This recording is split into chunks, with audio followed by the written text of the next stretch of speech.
And I'm back with more Ace Attorney Trials and Tribulations. And I did make sure to check. And we did record the episode. Yay. So let's keep on going.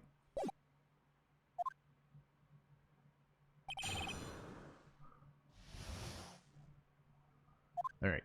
Yep, we're good. Third statement. Right.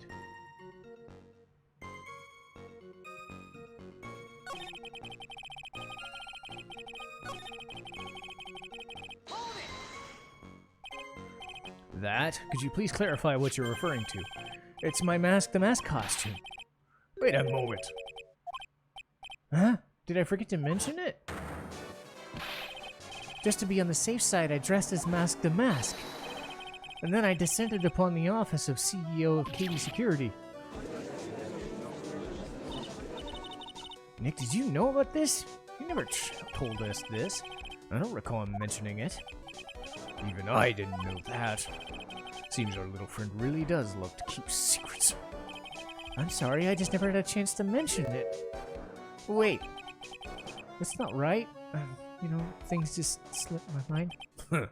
My 6th cup of coffee staring up at me coldly. At any rate, we can't ignore this new piece of information. Please correct your testimony. I'd have been killed if I hadn't been wearing my Mask the Mask costume.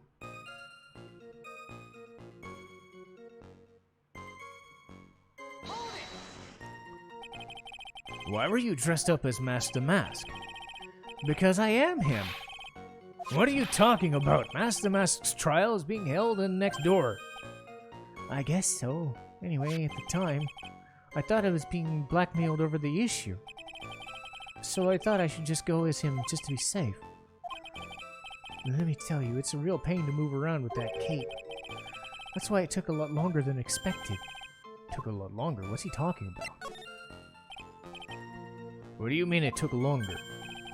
Oh, opening the safe, of course.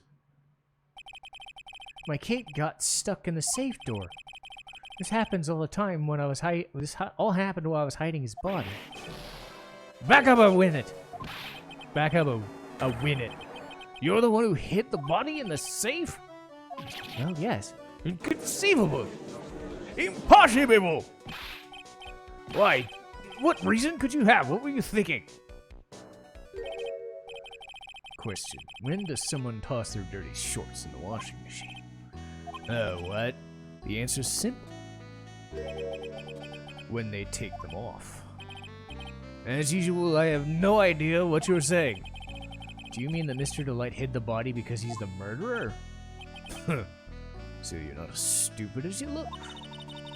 His metaphor this time was really obscure. Mr. Wright, you don't mean that you knew about this the whole safe business, did you? Well, yeah. Why am I the only one not in the loop? Add that to your testimony. Yes, sir. Looks like a storm's brewing.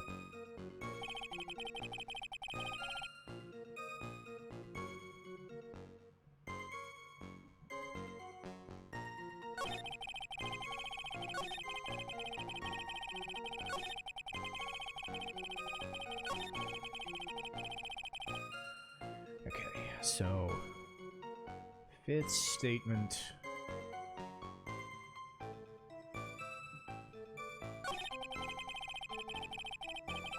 Three, 4, 5.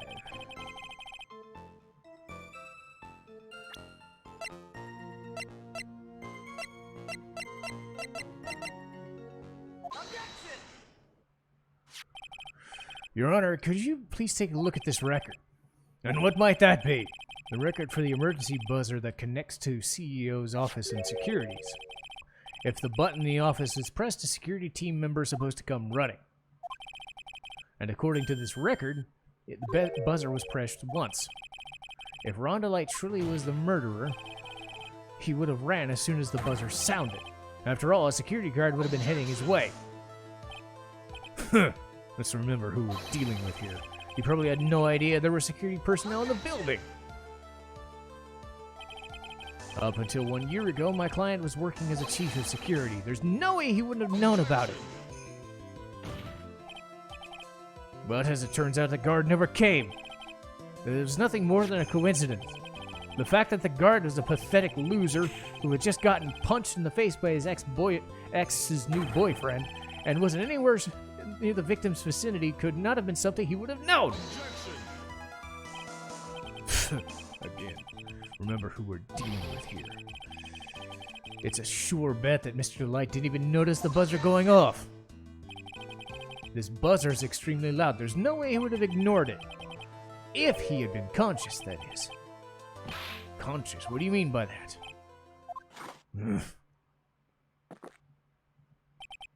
Fine. Let's hear your theory. Recall the defendant's testimony. The moment he entered the victim's office, someone attacked him. Mr. DeLite felt dazed. I'm willing to wager he was knocked unconscious at least for a few minutes. Unconscious, so he fainted? That's why Mr. DeLite didn't hear the buzzer going off. And that's why he thought he had time to hide the body. So what you're trying to say? Mr. DeLite was knocked out and the buzzer went off soon afterwards. Now, unless my client was able to hit the buzzer while he was unconscious, it could only mean there was another person in the room. Whoever it was that knocked out Ron DeLite and then pressed the buzzer. Order, Mr. Wright. This is preposterous. It was the kid. It was him who killed him. Then who pressed the buzzer? It was the victim, of course. He pressed the buzzer when the defendant attacked him. He didn't die right away. He must have held on long enough to push the button. So he sounded the buzzer himself. What is your opinion on this, Mr. Wright?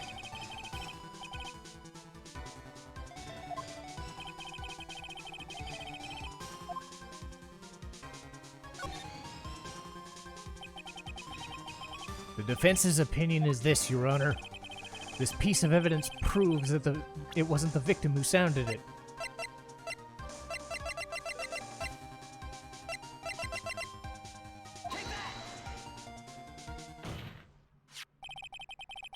I believe this piece of incontrovertible evidence is that what you were looking for. The emergency buzzer, is that some kind of clue on it? Absolutely not. Hey, come on.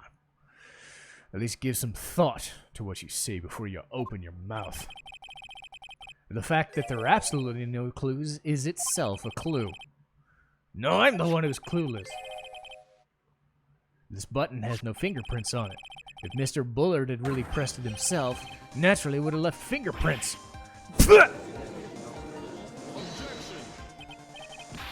Ron DeLite obviously wiped them off. Why would he? A guard could have come at any moment. He touched that button, I know he did.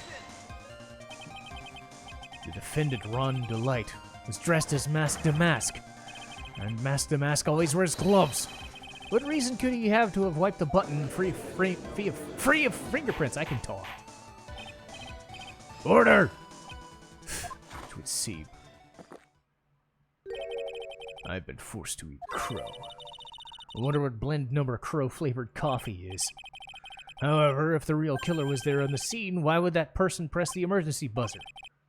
Shouldn't they have run away without putting themselves in extra danger? What is with this awkward silence? Looks like you're fresh out of parlor tricks. They're on to you, Nick. Just give me a minute. The real culprit killed Mr. Bullard around 1 a.m. And Mr. DeLite happened to waltz in on the murder taking place. The killer clobbered Mr. DeLite and then sounded the buzzer. Even though security was supposed to respond right away if the buzzer was pressed. Security was supposed to. Time's up, Mr. Wright. Let's hear what you have to say. Very well.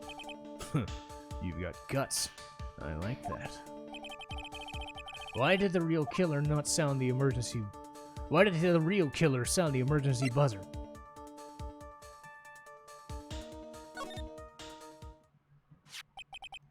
The killer knew if he pressed the button, the guard would come running. And that was exactly what they wanted. Do you mean he called them on purpose? Yeah, although as it turns out, he never showed up. because he was getting his clock cleaned.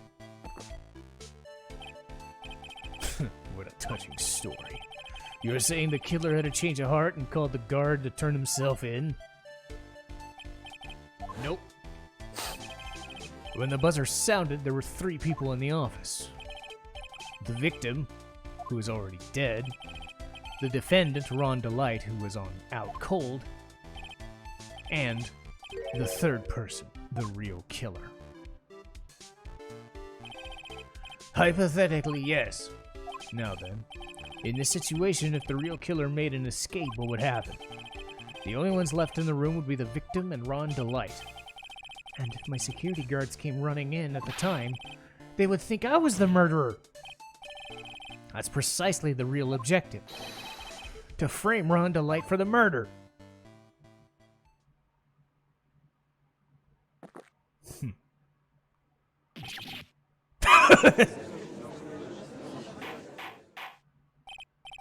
Order! It would seem. I've been made to eat my own words again. Actually, you've been made to take a spit take with a cup of coffee. Mr. Wright, who was it? Who was it who framed me? I mean, wait a second. I'm the one and only Master Mask, so... Do you know who the real killer is? We're gonna drag that person in right now, but... I don't have any solid proof yet, but think about it. The killer knew Mr. DeLite's identity, and they also knew that they'd been called to KV security. So the killer used him to execute a well-crafted plan to murder Kane Bullard. Now then, let's hear your accusation. Who was it who framed Ron DeLite for the murder?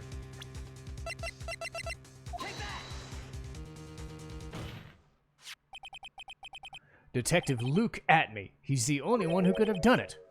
Ace Detective Luke Atme, you mean? Master Mask did it? Your Honor, the person being tried in the court next to us is not Master Mask at all. He is, in actuality, the true murderer of Kane Bullard. Order! Mr. Wright, explain yourself. Theft and murder, which is the more serious crime? They're not even close. Murder is the more serious crime. In a capital crime it's a capital crime subject to capital punishment. Please remember the trial from yesterday. When he confessed, there was a huge commotion in the courtroom. Of course, a famous detective unmasked as Mask to Mask. Instead of being convicted for murder, he was found guilty for grand larceny. That was his true objective all along. To be found guilty? Mask to Mask had the perfect alibi for when the murder took place. He was stealing the urn at Lordly Taylor. In other words, being found guilty as Mask to Mask was his airtight, watertight, unassailable alibi. A guilty verdict as an alibi?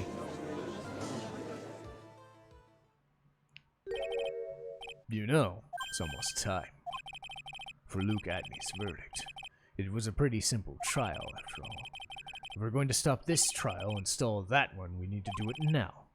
Of course, that's assuming you have proof that the detective was the one committing the murder.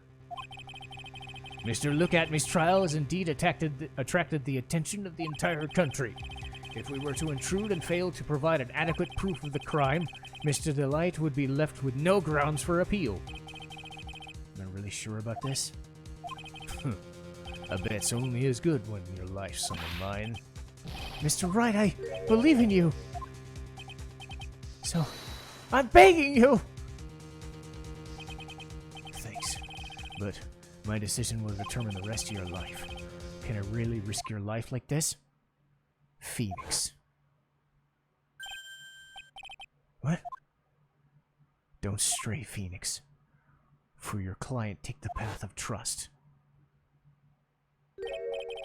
That voice. It sounded like... Mia. Your Honor! The defense requests an immediate recess! So that's your answer, huh? Very well, I have decided. The court will now take a 20-minute recess. Mr. Wright, when we return, please summon Mr. Luke Atme to the stand.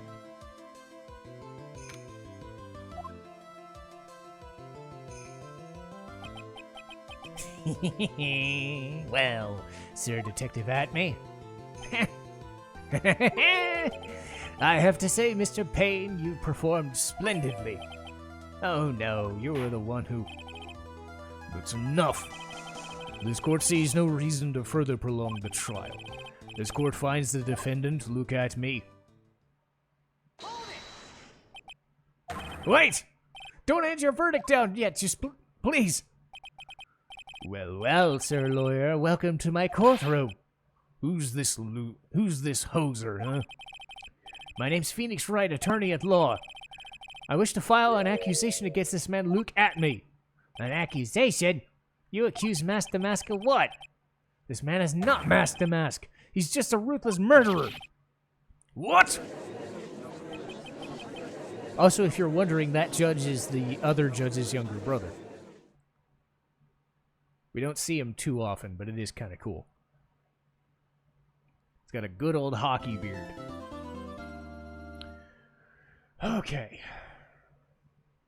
So I will stop it here for today and not save just yet. And I will make absolutely sure I have the episode. I've learned what to do. So we'll see you guys next time.